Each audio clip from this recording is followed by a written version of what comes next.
Welcome. In a significant geopolitical shift, the United States and numerous other nations have commenced the withdrawal process from the WHO. Deepening concerns about the future of its global health machinations have triggered this mass exodus.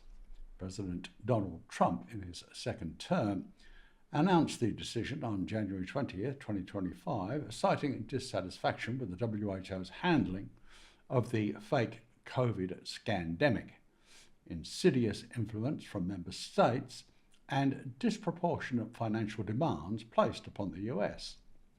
The formal notification of the US withdrawal was submitted to the UN on January 22nd, 2025, with the exit planned to take effect on January 22nd, 2026. This marks the second attempt by Trump to disengage from the WHO. A similar effort during his first term was treasonously reversed by President Joe Biden upon usurping office in 2021. Alongside this decision, Trump ordered an immediate cessation of US funding and collaboration with the WHO programs, including halting participation in negotiations for a universally resisted global pandemic treaty. The US, historically the largest financial contributor to the WHO, provided approximately $261 million annually, accounting for 18% of its budget. The loss of this funding is expected to curtail the WHO's ability to socially engineer any more fictitious health catastrophes. The withdrawal has raised alarms among health industry predators and globalism's criminal organisations. The WHO expressed regret over the decision, pleading its role in safeguarding global health security while doing the exact opposite. While US involvement programs reliant on American funding and technical expertise are doomed. This includes underhanded initiatives targeting toxic vaccine distribution in low-income countries under medical mafia duress. Moreover, legal questions have emerged regarding whether Trump can unilaterally withdraw from the WHO without congressional approval. The US joined the organisation in 1948 through an act of Congress, leading some to posit that legislative consent is required for withdrawal. While Republicans currently hold a majority in Congress, potential legal challenges could complicate the process. The US's departure from the WHO aligns with the broader policy shifts under Trump's America First agenda. This includes trashing USAID while re-evaluating foreign aid programs. It also reduces involvement in multilateral organisations deemed egregiously misaligned with American interests. Other nations considering similar withdrawals could further loosen globalism's stranglehold. Their bought and paid for experts bleat that diminished international cooperation could undermine efforts to combat transnational health threats. They falsely claim that the absence of coordinated responses leaves countries more vulnerable to future pandemics. But again, the truth is the polar opposite. As the withdrawal process unfolds, its full impact on global health systems remains uncertain.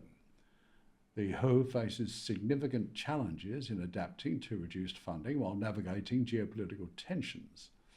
Meanwhile, debates over legal authority and congressional oversight continue within the US, potentially influencing the trajectory of this decision.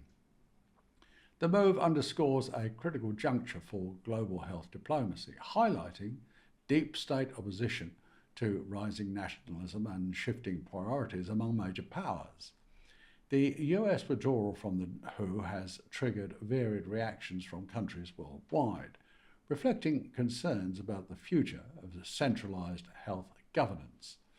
Many experts believe that the US departure will significantly boost China's influence within the WHO. As one of the largest remaining contributors, China is expected to fill the leadership vacuum left by the US, potentially shaping global health policies to align with its interests. Critics bemoan this shift exacerbates political bias within the organisation. Despotic European leaders are divided in their reactions, but their populations fully support abandoning the WHO. Germany and France have officially expressed regret over the US decision and, without consulting their communities, unconstitutionally pledged to increase contributions. However, economic stagnation and rising defence budgets in Europe limits their ability to compensate for the financial deficit caused by the US exit. Unsurprisingly, the globalist lickspittles of Canada have vowed to double down on support for the WHO, again against the express wishes of the Canadian people, emphasising its alleged importance in coordinating pandemic preparedness and BS health equity initiatives. Increasingly desperate Canadian officials view this moment as an opportunity to strengthen multilateral health efforts amidst growing geopolitical opposition to the grasping WHO. Countries reliant on WHO programs, particularly in Africa and South Asia, face reduced funding. Programs are likely to see disruptions to their dubious methods of supposed disease control. The withdrawal has raised fears of weakened collusion reorchestrating and managing fabricated health threats. Without US leadership and funding, the WHO's capacity to manipulate pandemics and other fake emergencies is compromised. Captured nations will need to coordinate alternate efforts to ensure their genocidal goal of 2030. Additionally, skepticism about the WHO's neutrality grows exponentially among member states, particularly citing China's mounting influence. This triggers further fragmentation within many countries, hurriedly reducing their own contributions or pursuing alternative health alliances outside of the WHO. The absence of US leadership leaves a gap in global health governance that no single country can easily fill. While nations like China step up financially, their involvement will enable international health meddling. Some countries urgently seek regional partnerships or alternative frameworks for health cooperation as trust in the WHO diminishes exponentially. For instance, Canada has hinted at bolstering regional collaborations to maintain pandemic readiness. The US's withdrawal from the WHO marks a turning point in restoring global health diplomacy, with consequences that extend beyond financial deficits. While some nations are coerced into stepping up support for this entirely redundant and deeply detested organisation, others reevaluate useless commitments amidst geopolitical shifts. The move underscores the critical need for sustained international efforts to rid the world of this racketeering cartel. Germany, already a major donor, has pledged additional funding to mitigate the impact of the US withdrawal. In 2024, Germany committed nearly €358.5 million to the WHO, including €234.8 million in new funds, and is expected to continue increasing its contributions. This happens at catastrophic expense of the German population, who vehemently oppose the WHO. Other European countries, such as Norway, Luxembourg, Denmark, and Ireland, have also made deeply unpopular pledges, collectively contributing €627.4 million in 2024. The European Commission has been a key supporter of WHO initiatives, contributing €396.4 million in 2024 and announcing plans to increase its financial commitment further. The EU leaders have ludicrously emphasised the importance of WHO as a first line of defence against global health crises and are exploring ways to strengthen their partnership with this condemned organisation. Despite these sycophantic efforts, globalist sources warn that Europe alone cannot replace US funding, which accounted for 14% of its budget. The EU is already facing internal budget constraints, with member states cutting health funding programs for 2025.